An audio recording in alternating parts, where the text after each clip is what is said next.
loh. Tikus, Pak. Nah ini pelusunan ularnya itu banyak. Jadi pelusunan ularnya banyak, ularnya gede. Ini masa lalu memang harus kita pelajari sebagai pengalaman yang sangat berharga. Terutama kemudian Desa Bangsal ini banyak menyimpan tinggalan-tinggalan yang sangat bersejarah. Karena bagaimanapun juga dalam kitab Negara Kertagama, nama kuno Bangsal ini merupakan Japan. Dimana kemudian rombongan bangsawan Majapahit dari Trowulan itu bertolak melalui Japan dan menyusuri Tebu, hutan Pandawa, Bebala, Kanci, sampai kemudian Ratna Pangkaja, sampai kemudian ke Bulungan menuju ke Lumajang. Nah, kemudian setelah kota Trowulan runtuh itu sekitar tahun pertengahan abad ke-16, itu kemudian muncullah Japan sebagai ibu kota atau institusi politik menggantikan Trowulan, serta kemudian Wirasaba di Mojo Agung. Artinya telatah kota besar Majapahit ini kemudian terpecah menjadi dua, Japan dan Wirasaba.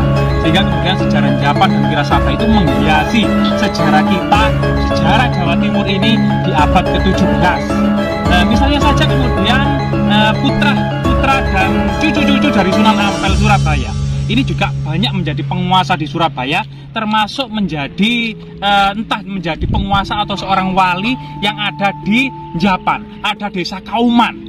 Desa Kauman yang artinya adalah desa para bangsawan kuno. Ini dikumpulkan menjadi namanya Desa Kauman. Di situ ada Raden Antio dan masjid kuno. Disitulah kemudian diduga itu juga merupakan peninggalan abad ke-17. Itu cucu dari Sunan Ampel, termasuk kemudian Tumenggung Prawirasena, kemudian serta punden-punden yang sangat banyak di sini, termasuk kemudian ini Mbah Gambreng, ya Mbah Gambreng di sini juga menyimpan jejak-jejak bongkahan batu bata kuno yang sangat banyak, yang tertumpuk di tengah sawah, di punden maupun di sebelah sana itu cukup banyak.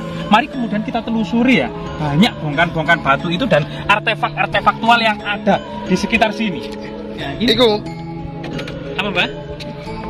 Oh iya, ini memang tertutup semak belukar ini merupakan gundukan yang penuh dengan bongkahan batu bata kuno. Jadi ini fragmen batu bata kuno yang cukup banyak, kemeleler, Mbak ya. Gembletak. Ya, itu artinya terserak di mana-mana yang mengumpul, yang menjadi satu di tengah persawahan ini. Dan ini letaknya itu sangat simetris, lurus. Tepat kemudian jadi bongkahan atau apa? Gundukan tanah. Gundukan bongkahan batu bata kuno ini kemudian berjarak sekitar 60 meter, Mbak ya, atau 100 meter? Ya. Sekitar 60 meter sampai 100 meter itu ada gundukan yang sama, juga penuh dengan bongkahan batu bata, pipisan-pipisan dan artefaktual lainnya. Termasuk kemudian di situs Punden Mbah Gambreng ini yang juga dibangun secara modern tapi kemudian tetap menggunakan arsitektur Majapahit, yaitu ciri khasnya adalah gapura, pagar keliling, dan beberapa bangunan yang menggunakan batu bata merah. Gitu. Jadi memang arsitektur Majapahit saat ini menjadi kebanggaan, akan memori sebuah kejayaan tentang Majapahit yang ada di dalam lubuk hati masyarakat Mojokerto. Ini sebuah kebanggaan akan sejarah masa lalu yang pernah menguasai Nusantara. Nusantara masa lalu itu juga meliputi sebagian Filipina Selatan, seluruh Malaysia, Brunei Darussalam, seluruh Singapura, termasuk kemudian Australia Utara. Ini juga merupakan Nusantara pada masa kuno. Maka kemudian para pelaut-pelaut Nusantara itu sebenarnya memang sudah memiliki koloni-koloni yang cukup banyak di seluruh dunia. Baik itu di Kepulauan Pasifik, Oseania, maupun di pantai Arab Saudi, pantai-pantai India, pantai-pantai Cina Timur, maupun kemudian di pantai timur Afrika, termasuk di Madagaskar. Ini merupakan koloni-koloni yang dimiliki oleh Nusantara, yang menyebar di seluruh Samudra Hindia dan Pasifik. Ini merupakan sebuah... Berarti nama kuno Bangsal ini dulunya Japan gitu? Ya, nama kuno dari Bangsal yang saat ini menjadi kecamatan Bangsal, desa Bangsal ini nama kunonya itu Japan atau Kerajaan Japan. Sehingga kita mengenal dalam sejarah itu Adipati Japan atau Tumenggung Japan itu ada di sini. Nah, itu adalah sejarah-sejarah di abad ke-17-18 sampai kemudian masa kolonial Belanda. Sehingga kemudian Trunojoyo, kemudian para bangsawan Surabaya ketika bertempur dengan VOC itu melarikan diri ke Japan, yaitu melarikan diri ke sini. Itu. Nah, di sini juga di pokok punden ini ya, Ini yang diduga masyarakat itu ada ular yang sangat besar. Ini memang terbukti. Ini ada jejak Telur. apa itu, Mbak? Ulo. Iya, itu mungkin ular sama jejak telur-telurnya, Mbak. Nah, jadi telur-telurnya Melungker itu. ini jejak telur ular yang sudah menetas. Jadi tinggal apanya nih namanya? Ndok. Nah, tinggal kulit telurnya saja. Nah, ini berbeda dengan kulit telur ayam maupun bebek. Berarti ulane gede itu. Iya. Kulit telur ini agak lunak. Besar loh. Ularnya besar karena telurnya aja sebesar ini. Sebesar ya. itu. Sebesar ini. Ini sudah menetas. Kemudian kan Kayak aneh ndoke apa nih? Ndoke ulo apa? kobra, Tutu. ular sawah. Tutu. Anaconda ya. Wah, Sing tahan, Mbak. sing nunggu tikus iki lho, mangan tikus yo sawah lho. Ular apa? Piton, jenis piton. Nah, di sarang ular piton ini juga ada seperti inilah jejak. Kemudian peradaban kuno Majapahit, yaitu salah satunya adalah bongkahan batu bata kuno, kemeleler, Mbak ya. Meledak. Kemeleler. Ya itu. Coba kita lihat gundukan yang simetris. Jadi simetris arah timur barat. Itu lurus di sana. Yang dihubungkan dengan sebuah gapura yang berasal dari Majapahit. Nah, ini jembatan yang dibuat dengan besi baja kemudian dan kayu ini memang agar tidak merusak sawah pertanian yang ada di bawahnya, sehingga kemudian jika ini menguning kemudian kita bisa menikmati, bisa berjalan di atas kuning dan meronanya tanaman padi. Nah, ini kemudian kita akan menuju ke gundukan satunya yang lurus, ada sekitar 80 meteran. Nah, ini coba kita bisa melewati pematang sawah, Bang. Nah, itu banyak puntonya, Bang. Iya, blekok. Tuh, bangunnya itu banyak. Nah, ini.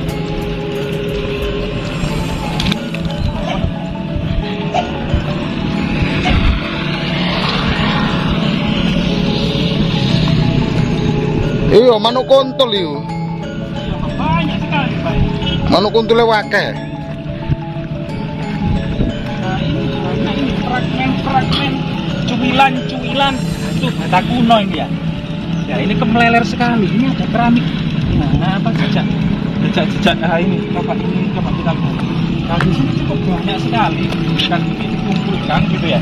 Nah, ini bongkahan batu batanya. Ya, ketebalannya ini sangat terlihat sekali kalau ini era Majapahit ya. Sekitar 3 cm. 3 cm, Pak, rata-rata ini batu bata di sini, Pak. 3 cm. 4 cm. 3 cm sampai 4 cm. Nah, ini banyak ini bukan tanah ini, Pak ya. Nah, ini memang Ini kemeleler. ya, Paling gembletak ya. kemeleler gembletak di sini banyak, Pak. Itu ada pipisan di sana. Oh iya, Pak. Coba kita lihat. Nah, ini ada yang ngumpul. Ada yang disebutkan ini, Pak. Iya. Wah, itu katanya gembletak kemeleler. Oh, ada yang tebal sekali memang. Oh, ada yang tebal kayak empu sendok. Sekitar 8 cm, 7 cm, 8 cm. Ada yang masih utuh. Mbak. Ya ini, Mbak. Tipis. Nah, tapi tipis, ada lengkungan 3-nya. Nah, ini sekitar 2 sampai 3 cm. Nah, ini era Majapahit. Iki lho pipisannya begini. Itu banyak. Gimana? Kemudian juga ada artefak-artefak lain selain kemudian bongkahan. Oh, Mbak. Gede iki lho. Tikus, Mbak. Tikus, Mbak. Itu. Hah? Gede. Iya. Nah, ini. Batu batanya itu banyak. Nah, ini juga menjadi sarang tikus, sehingga kemudian karena tikus itu makanan kesukaan ular ya. Iya. Jadi antara tikus yang banyak dan ular itu juga banyak. Mana ya fragmen-fragmen yang lainnya? Kita mau coba fragmen lainnya, Mbak. Ini sudah diamankan oleh warga, Mbak. Ada pipisan nih, sisi ndi? Diamankan oleh warga mungkin, Mbak. Jadi di sini tuh bongkahan batu bata kunonya itu banyak. Sisi ndi ono, Mas Bro? Ya, memang gundukan-gundukan di tengah sawah seperti ini itu cenderung menjadi sarang tikus. Bagaimana candi tikus awalnya itu juga sebuah gundukan di atas tanah. Kemudian karena menjadi sarang tikus, akhirnya saat ini petirtaan yang sangat luar biasa sekali di Trawulan itu juga dinamai dengan candi tikus. Sangat luar biasa sekali ya, Mbak ya. Bergaris telu. Iya banyak, Mbak. Ada yang bergaris telu. Sayang ya. Kono yang kuandel ya. Ada yang besar. Iya kuandel. Ada yang tebal, jadi ada yang tipis seperti ini, Mbak. Ada yang tebal juga. Nah ini, Mbak, banyak sekali, Mbak. Iki Mas Bro. Fragmen-fragmennya. Iki.